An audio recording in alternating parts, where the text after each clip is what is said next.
whole Gotham takeover thing really went well for you, didn't it? 6 months of playing revolutionary dictator before getting your ass kicked by a guy in a bat costume. Must be embarrassing explaining that failure to other supervillains. What's your excuse this time? The mask wasn't fitting properly? Or maybe the breathing tube got clogged with your own bullshit during one of those dramatic speeches you love so much. Blade, the daywalker who spends his nights hunting vampires instead of enjoying the benefits of his superior biology. How tragically poetic. Cursed with vampire strength but too weak to embrace what he truly is. Do you still inject yourself with that pitiful serum, or have you finally accepted that fighting your nature is just elaborate suicide? Every dose you take is just another step toward denying the predator you were meant to become. My nature is hunting blood-sucking parasites who prey on humans. Your nature seems to be getting defeated by teenagers with gadgets and old men with more money than sense. At least when I fail, it's against supernatural monsters, not trust fund kids playing dress-up. You got outsmarted by someone whose biggest superpower is having a good credit rating and anger management issues. My failure in Gotham served a larger purpose, exposing the corruption underlying every system that pretends to serve justice. Your failures serve nothing except your psychological need to deny what you are. Every vampire you kill could have been an ally in reshaping this world according to superior vision rather than human weakness. Instead, you waste immortal potential on protecting mortals who will die anyway within a few decades of meaningless existence. Superior vision? You mean like your brilliant plan to detonate a nuclear bomb in the middle of the city you were supposedly liberating? Real strategic genius there. My psychological need involves keeping monsters from draining innocent people dry.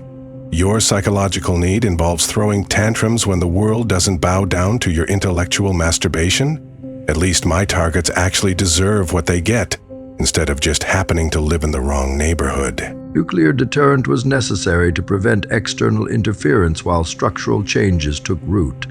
Your protection of innocent people enables their continued weakness and dependence on supernatural intervention rather than developing strength through adversity.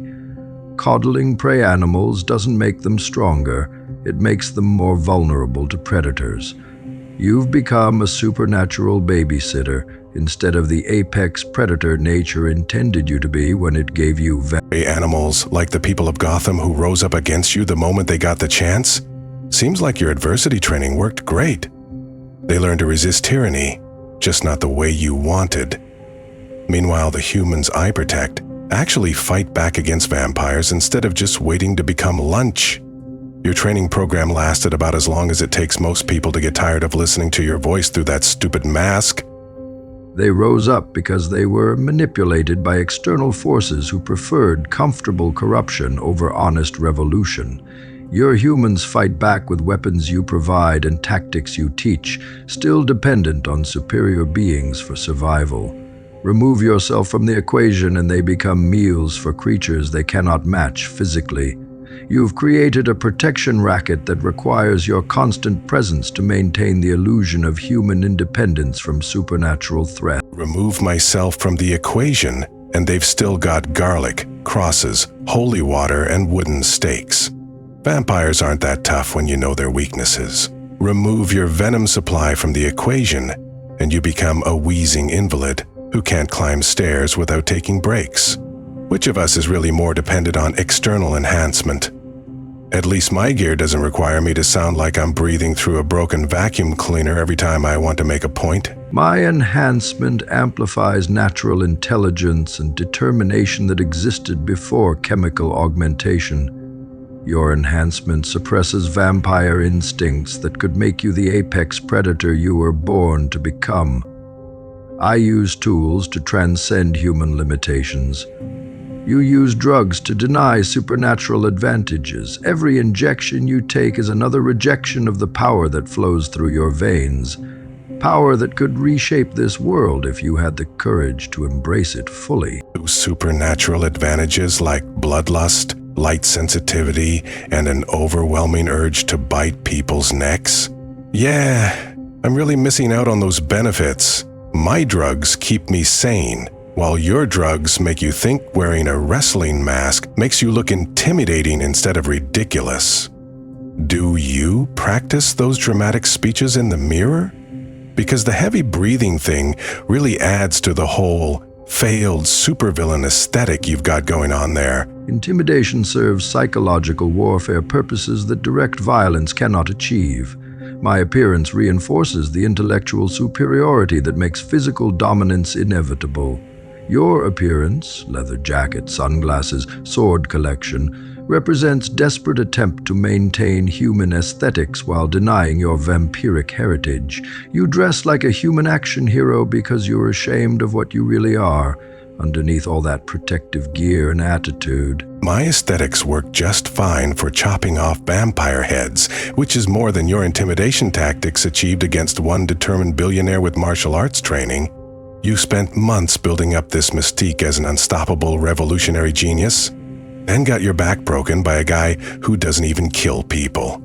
Must be tough explaining to other villains how you lost to someone whose biggest weapon is a grappling hook and unlimited funding for fancy toys? Batman required external assistance, advanced technology, and knowledge of my physical dependency to achieve temporary victory.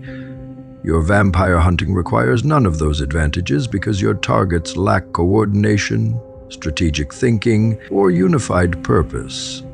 Fighting scattered monsters doesn't compare to overthrowing systematic oppression. You hunt individual threats while I attempted to restructure society itself, according to principles that would have eliminated the need for both predators and protectors. Systematic oppression, like the kind you tried to impose on Gotham? Your unified purpose lasted exactly as long as it took people to figure out you were just another madman with delusions of grandeur. At least vampires are honest about being parasites. You dress up your parasitism as philosophical improvement. The only thing you restructured was the city's faith in masked vigilantes actually being competent enough to prevent disasters like you from happening in the first place. Philosophical improvement that would have eliminated the need for both vampires and vampire hunters through structural changes that address root causes rather than symptoms. Your approach perpetuates endless conflict by treating individual monsters rather than the systemic conditions that create them. Every vampire you destroy could have been redirected toward productive purposes under proper guidance instead of simply eliminated through crude violence that solves nothing except temporary threat reduction. Systemic conditions like what? People having blood in their veins? The root cause of vampirism is vampires existing in the first place. My approach actually solves a problem permanently instead of just rearranging power structures to benefit different parasites. Every dead vampire is one less threat to humanity. Your systemic approach would probably involve giving vampires government jobs and calling it integration while they snack on their co-workers during lunch breaks.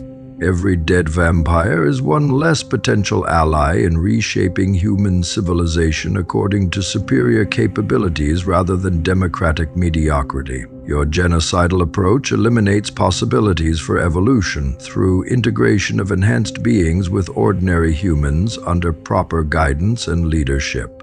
You've chosen extinction over transformation because transformation requires admitting that your current path is fundamentally flawed and self-destructive, rather than heroic and necessary. Enhanced beings under proper guidance. You mean like you? The brilliant leader who managed to lose a revolution against people he'd already defeated? Your integration plan sounds like every other megalomaniac's dream of ruling over beings they consider inferior while calling it evolution. At least when I kill vampires, I don't pretend I'm doing them a favor or improving their lives through superior leadership and revolutionary vision.